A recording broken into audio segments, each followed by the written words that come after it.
क्या स्वभाव है इसका? यही ना, इसका पेट कभी भरता नहीं।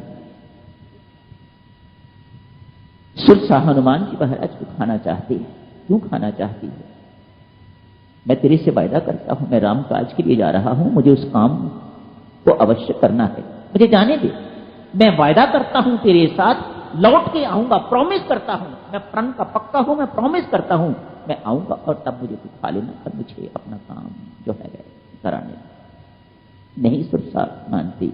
ये यश कीर्ति इस प्रकार से पीछे पड़ती है, ये आपको आगे नहीं निकलने देती, वहां गाड़ के रख देती है। ये यश मान की चाह, ये कीर्ति, ये प्रशंसा वहीं आपको रख देती, जकड़ के रख देती है आपको। सुरसा मुंह खोलती है, ठीक है आप मुंह खोलो।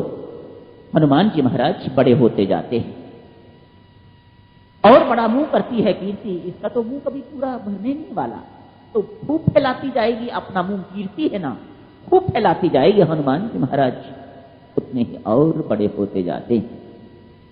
पर हनुमान जी महाराज को तो अपना काम निकालना है, इसलिए जब देख लिया बहुत बड़ा मुंह इसने खोल दिया है, तो हनुमान जी महाराज ने तुरंत अंगूठे मात्र का अपना साइज बना के उनके मुंह में घुस के तत्काल और भीतर से बाहर आ जाते।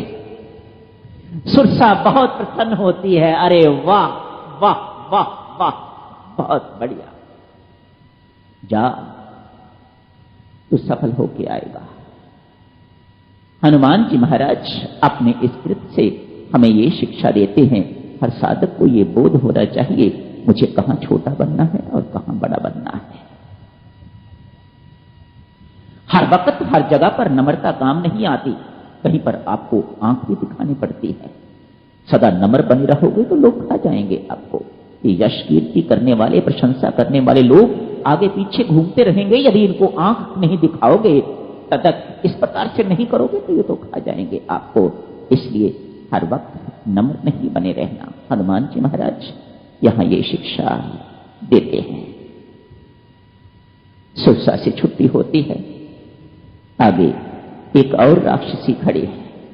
यहां पर लगता है हनुमान जी महाराज आकाश मार्ग से चलने लग गए हैं। वह इनकी छाया को पानी में देखती है और ऊपर उभरती है, इनकी छाया को पकड़ लेती है। छाया को पकड़ के इनको नीचे उतार लेती है। बड़ी बलवान है छाया, अर्थात अहम, अहंकार, नीचे खींचती है। हनुमान जी महाराज अहंकार का नहीं, ये तो मान रहे थे, उनमें अहंकार क्लेश मात्र भी नहीं है। पर ये सिंह की नाम की राक्षसी राहु की मां है, ये इन्होंने नीचे उतार लेती है। ये फजूल में मेरा टाइम जाया कर रही है, बहुत बातचीत उससे नहीं करते, उसको मार देते हैं हनुमान जी महाराज और आगे चलते हैं। आगे बढ़ते हैं तो अंतिम बाधा आती है लंका जी के द्वार पर। लंका पहुंच गए, द्वार पर लंका की अधिष्ठात्री देवी लंकनी है, तो वह भी राक्षसी पर वह खड़ी है, वह भीतर नहीं जाने देती। समय हो गया है भक्तजनों, यही समाप्त करने की इजाजत दें। इसी चर्चा को कल जारी रखेंगे। लंकनी को बहुत लाभ होता है हनुमान जी महाराज से, कल करेंगे चर्चा भक्तजनों। आज यही समाप्त करने की इजाजत दें, समय हो गया है। परसों बहुत बातचीत हो नहीं सकेगी,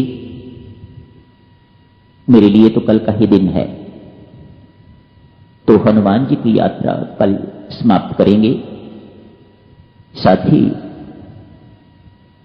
एक और चर्चा की आवश्यकता मैं प्रण कर चुका हूं, किसी से वायदा कर चुका हूं कि वह चर्चा चाहे थोड़े समय के लिए हो, करनी है।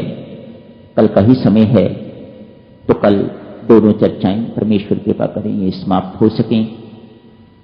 अंकुश रहे थोड़ा तो संभव है समाप्त हो जाएं। चर्चा है जिसकी होगी, एक तो ये हनुमान जी अपनी यात्रा किस प्रकार से पूर्ण करते हैं, इसके बाद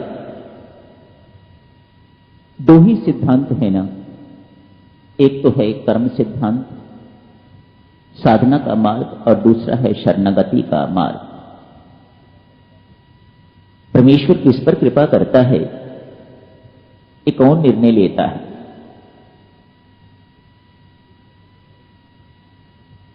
किसके प्रति वह इतना पक्षपाती हो जाता है? परमात्मा की कृपा अकारण है, अहेतुकी है। क्या अभिप्राय है इससे? क्या अर्थ निकलता है इसका? मनमौजी है क्या? जिस पर मर्जी कृपा कर दी, जितनी मर्जी कर दी, जिसको मर्जी दुत्कार दिया, जिसको मर्जी पक्ष के अंदर कर दिया, जिसको मर्जी बाहर कर दिया, इत्यादि इत्यादि। कल करेंगे भक्तजनों चर्चा। स्वभाव तो परमात्मा का बिल्कुल ऐसा ही है, समझना बहुत कठिन, कहना भी बहुत कठिन, पर करेंगे कोशिश। कल थोड़ा जितना भी समझ में आ सके सब मिलके समझने की कोशिश करेंगे। धन्यवाद। पैसे का गरीब